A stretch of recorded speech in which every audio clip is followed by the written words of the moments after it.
Alright, what's up guys, Chad here, and this is going to be my review for Pokemon Sword and Pokemon Shield. Are these games worth buying? Are they worth the $60 asking price? Hopefully once you watch this video you will be able to answer those questions for yourself. And this video may contain spoilers. If you guys haven't played the games yet and wish to remain spoiler free, then please finish the games, then come back here and see what I have to say. And obviously I shouldn't have to say this, but this video is based on my own personal experiences playing through the games, and the opinions expressed in this video are my own. Feel free to agree or disagree in the comment section below, but please remain civil and respectful. Starting off, I'm going to talk about what will most likely be the most broad topic of this video, and that is the single player experience, general gameplay, and story elements. The gameplay itself is pretty much what you would come to expect from a Pokemon game. Ironically, for a series based upon evolving monsters, the series itself hasn't evolved much from the standard Pokemon formula for the past 20 plus years or so. You're still playing as an up-and-coming rookie trainer who travels a region, defeating trainers, gym leaders, collecting gym badges, defeating crime syndicates, and working your way up to one day becoming the champion of that region. Game Freak has this if it ain't broke don't fix it mentality, and people eat that shit up because nostalgia. The storyline of these games was a major disappointment for me because really there wasn't one. The games start off very slowly, but as you make it to the first gym, it's like off to the races and you fucking haul ass from gym to gym until you have all 8 badges with literally nothing of substance in between.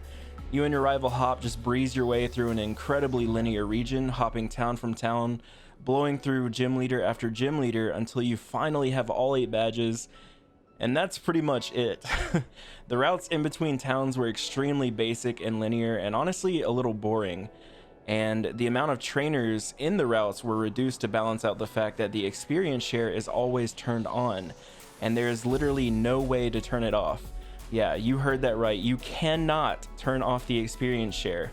While this wasn't a major issue for me personally, the fact that they took this option away from the player was a really bad game design choice on Game Freak's end.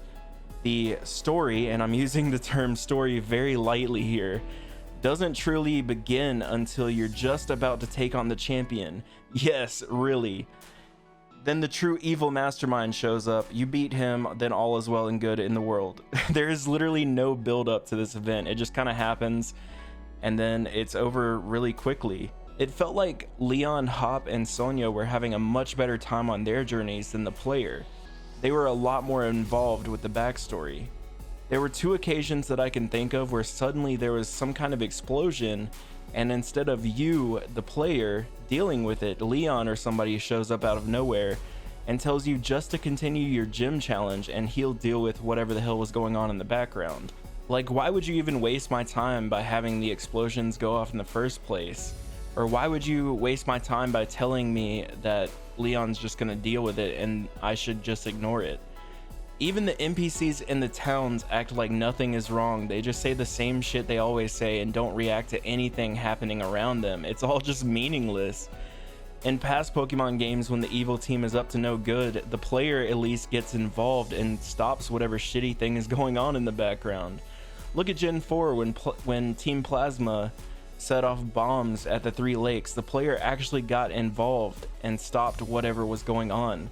Why was this not an option in Pokemon Sword and Shield? Hell, even the post-game has more of a story than the entirety of the main story. And the post-game was just a short episode similar to that of the Delta episode from Oris. The towns themselves were something I was very much looking forward to after seeing all the trailers and stuff, because this was the first time that a real Pokemon game was going to be on a home console. Yeah, I don't really count Pokemon Let's Go. And in the trailers, the towns looked huge. I could not wait to explore them. Finally, it looked like we were getting a Pokemon game with a more realistic sense of scale until you finally have the game in your hands and they basically just give you like a street or 2 to work with, and all the rest of the background area is just window dressing. It was a major blow to my excitement for the games. The main gimmick for these games was a feature called Dynamaxing, and by extension Gigantamaxing. It felt like both of these features were really lazy and uninspired. They basically removed Mega Evolutions and Z moves for giant Pokemon. Big whoop. I'll admit there is a little bit of humor to be had seeing like a gigantic Caterpie or something staring you down in battle, but overall it basically felt like Game Freak were trying to be like that "let me copy your homework" meme, and they changed it slightly hoping nobody would be able to tell.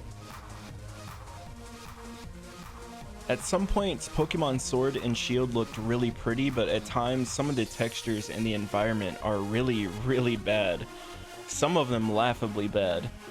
Some of the ground, rocks, buildings, bricks, cobblestones, they look horrendous. Oh, and those Nintendo 64 trees in the wild area that everyone loves to bring up, yeah, those are truly a sight to behold.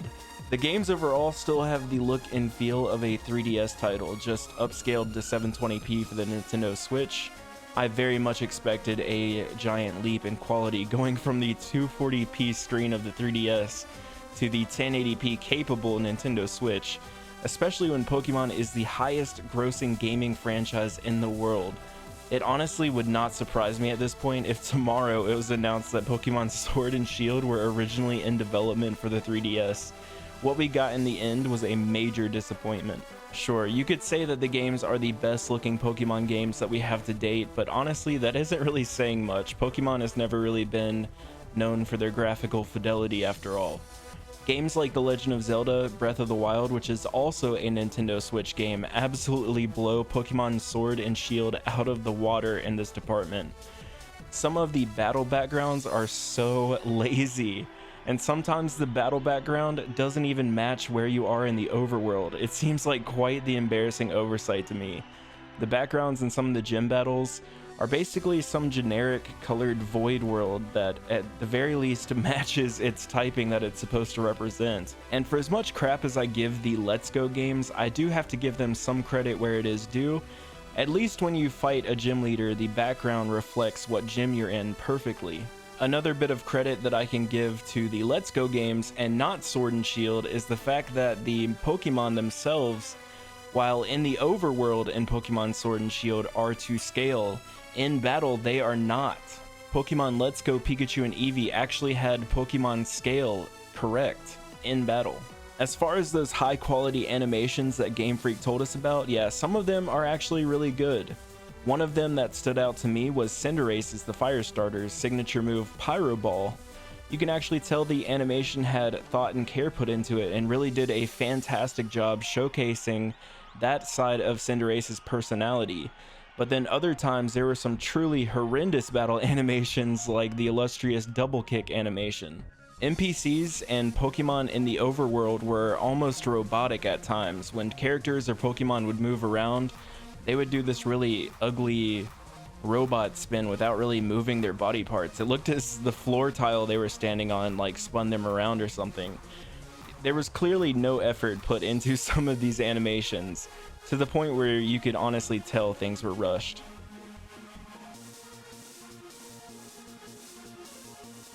Trainer customization is not a new feature to Pokemon, but disappointingly the customization is about the same as you've come to expect with Pokemon. The male hairstyles are quite similar to those found in Sun and Moon and Ultra Sun and Ultra Moon. Males also get way less hairstyles and clothing options than females.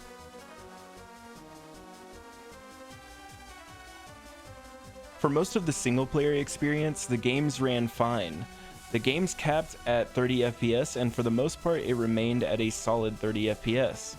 There were some minor hiccups in the overworld, mostly during cutscenes, but nothing major of note here. In battle, the games ran fine even with 2 Dynamax Pokemon on screen at once, or in raids.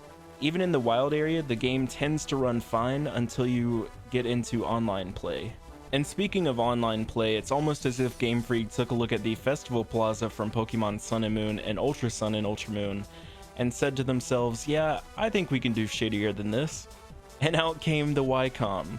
The Wycom is utter garbage. It is not intuitive, and there is some sort of delay when trying to simply trade with my friends. Sometimes my friends reported that when trying to do raids with me, my raid would not show up for them in the list, and we all confirmed that we were all online, and we would have to restart our internet connection in game just to get it going again. In the overworld, if you're online in the wild area, the game runs like shit. The frame rate slows to a crawl and it really kills immersion. One of the biggest issues about this game to me is the severe pop-in these games have. The draw distance in these games is utterly abysmal. Even the 3DS titles did not struggle this bad. The games are on the Nintendo Switch. It is so sad how bad the pop-in is in these games, considering they are locked to a measly 30 FPS at all times. Running around in towns and the wild area, NPCs, Pokemon, and even whole ass trees will just pop out right at you out of thin air. It absolutely kills immersion. Another immersion killer is the ladders in this game. If you climb up and down a ladder, it literally causes the entire overworld to freeze in time until you get off the ladder. How ridiculous does that sound? It is the most awkward thing to watch and again kills immersion. The Switch hardware is much better than the 3DS, and Game Freak just could not get it right. It just goes to show that Game Freak is incompetent.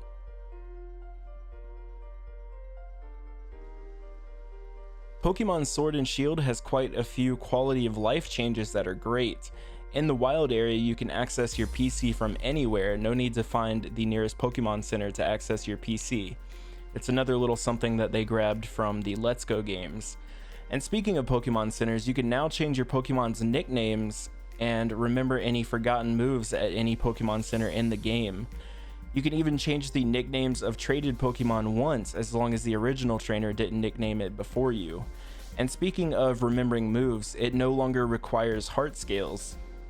You can now use these new items called Nature Mints to change your Pokemon's nature. Technically, it doesn't actually change your Pokemon's nature, but it does change the stats that your Pokemon's nature boosts and lowers. You can basically have a modest Pokemon with the effects of it being timid nature. They also increase the amount of vitamin items that your Pokemon can take. Instead of capping them at 10, they are now capped at 26, making EV training your Pokemon a breeze. You can also effectively make any Pokemon you catch off the street competitively viable now.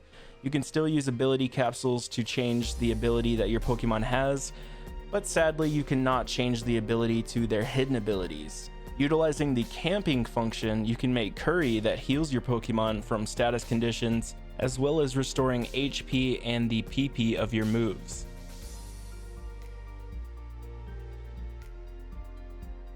So now to address the big Don fan in the room, the Dex cuts. I believe the Dex cuts were the absolute worst things about these games, and it could not have come at a worse time for Pokemon. It's even the reason that I originally canceled my pre-order for these games in the first place. These games are the first mainline titles on a home console. Again, Pokemon Let's Go and Pikachu don't count, they're a fucking joke. The whole community was looking forward to seeing what would come from the leap from the 3DS to the Nintendo Switch. Everyone had set the bar really high for these games before the release, so when it came out that you wouldn't be able to bring all your previous Pokemon into the next Pokemon game, as you can imagine, people were not happy about it. I think not including all the Pokemon in these games was a massive mistake on Game Freak's part. People keep bringing up the argument that Game Freak is a small development team and that it's a lot of work to make all these modules, movesets, balance stats, etc, etc. But honestly, that is a terrible argument in my opinion, because Game Freak did this to themselves. They have all the resources in the world to hire people. Again, this franchise is the biggest grossing franchise in the world. They could have hired more people to their team, but it was Game Freak's decision not to. Game Freak, Nintendo, and the Pokemon Company, they have every resource in the world that they could use to produce a literal masterpiece of a game, but they settle for mediocrity because they know if they shit on a plate and slap the Pokemon title onto it, people will eat that shit up. So no, I do not pity Game Freak, and I do believe that the backlash that they're getting is absolutely deserved. I think what upset me even more was the whole fiasco with Pokemon Home. They announced Pokemon Home in a way that gave everybody the impression that this would just be a predecessor to Pokemon Bank, and it would allow us to one day transfer all of our previous Pokemon to Pokemon Sword and Pokemon Shield. Then literally a week later, yes, it took them an entire week to announce this, They announced that Pokemon in the Galar dex would be the only ones transferable to Pokemon Sword and Shield via Pokemon Home, and all your other Pokemon will basically be on house arrest until they show up in the decks of a later game, and that this was going to be the model that they go with for future Pokemon titles from now onward. Doesn't that seem like it should have been something announced from the very beginning? Pokemon Sword and Shield had already been announced by this point. People had seen trailers and were already hyping these games up, and yet Game Freak held back what I would call some pretty fucking important information from the community, and that's what really got under my skin. To top it all off, at a later date, Game Freak announces some of these so-called reasonings for the dex cuts, reasonings such as wanting to make higher quality animations, game balance, and that they remade some of the models from scratch. The community have been ripping them apart for some of these reasonings, showing how bad some of the animations looked, and comparing the wireframes of models in Pokemon Sword and Shield to the ones found on the 3DS titles, and finding out that the models were literally the same. Game Freak literally lied to us about making the models from scratch. And as far as the game balance issue, Game Freak wouldn't know a thing about game balance if it bit them on the ass. Look no further than Dynamaxing and Gigantamaxing. Both of these features not only give you double your HP, but they superpower all of your attacks and give them broken secondary effects like setting up or removing hazards, giving stat boosts, or setting up weather or terrain effects. They can also remove negative effects from held items such as the choice items, which normally lock you into one move by allowing you to swap up your moves while Dyna or Gigantamaxed. While also removing Pokemon, they removed a ton of attacks from the data completely, or removed access to some moves for some Pokemon's move pools. Some of these attacks were quite important to the viability of some Pokemon. For example, Bisharp lost access to Knockoff in these games. They removed competitive staples such as Pursuit and Hidden Power for some reason as well. But thankfully most of the moves removed were redundant moves, or moves where other moves could replace them and do their job better. Now, I will give them credit where credit is due. I do admit that some of the animations for the new and old returning Pokemon are really good. Each Pokemon gets a nice animation when they enter battle, the camping feature and overworld animations, and some of them are fucking adorable. I like most of these, and I would love to see future iterations of Pokemon games continue this trend. They did a really solid job on giving each Pokemon their own personality. Overall, it just feels like Game Freak removed all of these features in Pokemon but didn't replace them with anything of substance. While editing this video, I realized I forgot to mention that they locked some of the audio options to a key item that some random NPC in Motostoke gives you. An NPC that isn't relevant to the story at all and you could completely miss if you don't explore everything. Why they chose to do this and not just have audio options from the start, I honestly could not tell you.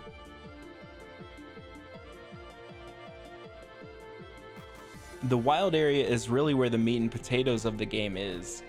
I would argue that the story, if you could even say there was one, of the game is the post game and the wild area is the main game. Basically, the wild area is a large section of the Galar region where it plays a lot like an open world RPG. It's basically the only area in the game where you can have control over the camera, and the wild area doesn't feel as linear or restricted as anywhere else in the game. Basically, you can go wherever you like, and it feels like the player is meant to spend most of their time here exploring, finding items, and Pokemon. The biggest downside to the wild area, other than the lag when playing online, is that the game gives you a certain level restriction depending on how many badges you have, where you cannot catch Pokemon above that level limitation. The wild area has Pokemon of low and really high levels. While I understand they didn't want the player to steamroll through the game by catching one level 60 Mon before you even have 2 badges, I do kind of wish that they left that decision up to the player. The wild area itself is pretty bare bones, and honestly it felt a little lackluster aesthetically speaking. The textures are really bad, and there's just not enough happening on screen to stay interested. Pokemon will randomly pop in around you, but only when you're really close to them because of the game's terrible draw distance. The raids in the wild area are really fun. They're essentially how you get your hidden abilities for Pokemon now, and I had a blast playing with my friends and people on stream. You absolutely want to do raids with real people, especially the higher tier raids, because if you use the NPC trainers the game gives you, Yeah, well, they're not exactly the best. I kept getting one that literally had a fucking Magikarp of all things. And yeah, I definitely see it being a fun activity for everyone, especially content creators. But I do wonder how it will stand the test of time. Will raids become stale after the 1000th time of doing it? I guess only time will tell.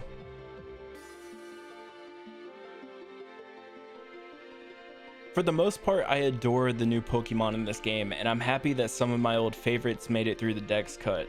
The new Pokemon really carried this game in my opinion. It was truly exciting to get to see all of them. It was a bit odd not having as many trainers to fight this time around, because the majority of the new Pokemon you had to find yourself out in the wild. A lot of the new Pokemon have some really weird evolution requirements, and I actually kind of like that. Some of them require you to take damage, then run or bike under a stone formation to evolve.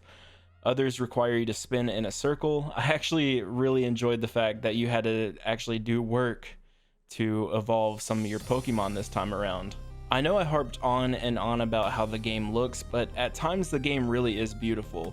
While it's certainly not a Breath of the Wild tier, it's still great for what it is. The art style really works for it, and the music of the game was really amazing. I love a lot of the soundtrack. It's hard for me to think of any tracks that stand out that were overly bad in my mind. I enjoyed most of the town themes. The gyms themselves were breathtakingly beautiful. I enjoyed the little challenges each gym had you complete before taking on the leader. The gym leaders were challenging enough, though I wish maybe some of them were a little bit more difficult at times. It was really cool getting to see the stadiums and the crowd watching you, and how the crowd screams and chants with the music and stuff. That was really cool. That was a really big selling point of the game to me, because battles in like the big stadiums are kind of like what I would imagine as a kid playing these games back in the Red and Blue days, and to finally see that on screen is truly an experience. It was also really cool how the music would change and get progressively more hype as the battle raged on, and you could hear the crowd chanting along with the music. It really gave a nice sense of atmosphere. I loved the emphasis of battling in these games and how they treat battling like we treat sports in the real world. I also think that Game Freak did a fantastic job opening the door to the competitive scene for new players. They made getting competitively viable Pokemon easier for everyone, and that means more newcomers will give the competitive scene a try, and I love that.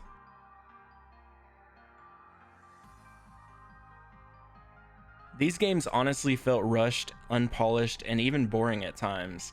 Hell, even in the closing cinematic of the game, you can see a mouse cursor fly by the screen, which means for whatever reason, they did not use the cinematic that they coded into the game, and instead used a recording somebody had made of the cinematic and accidentally left a mouse cursor in. I'm sure some of you watching this video think that I'm just nitpicking all the little things, but at what point do all of these little things add up to make a great big mess? There's an obvious quality control issue at Game Freak, and it has been present for years. The last good Pokemon games, in my opinion, were Heart Gold and Soul Silver, or Black and White and Black and White 2. Ever since then, it feels like Game Freak has been taking monumental steps backwards with each release, and it's really disappointing as a longtime fan. I expect more from these games, and I hate to keep bringing it up, but they are literally the highest grossing franchise in the world. They can do better. We as consumers deserve better than this. As I said before, they removed all these Pokemon and features, and for what? They didn't give us anything in return. Then all of a sudden they expect us to pay $60 for these games. The 3DS titles were $40 and had way more Pokemon and arguably way more features. That means we are now paying 50% more for a product that has less features than what we got before for less cost. I'm sorry, but I do not believe these games are worth the $60 price tag. Unless you're really into competitive like I am, I would not recommend these games. If I had to give them a score on a scale of 1 to 10, 10 being the best, I'd honestly have to give them about a 3.